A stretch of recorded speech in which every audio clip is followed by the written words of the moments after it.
بسم اللہ الرحمن الرحیم۔ ضد دور کرنے کے لیے بچی یا بچے پر درجہ ذیل آیت پڑھنے کا اہتمام کریں۔ اسے بار بار پڑھ کر پھونک بھی سکتے ہیں اور پانی پہ دم کر کے دے بھی سکتے ہیں۔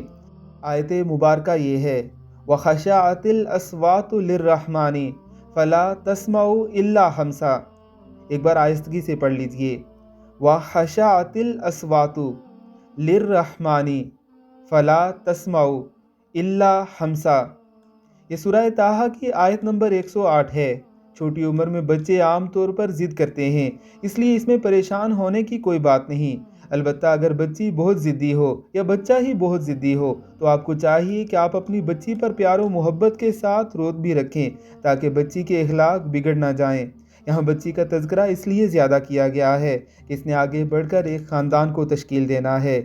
اللہ رب العزت کی ذات ہم سب کو اپنے بچوں کی اچھی تربیت کرنے کی توفیق عطا فرمائے۔ آمین ثم آمین۔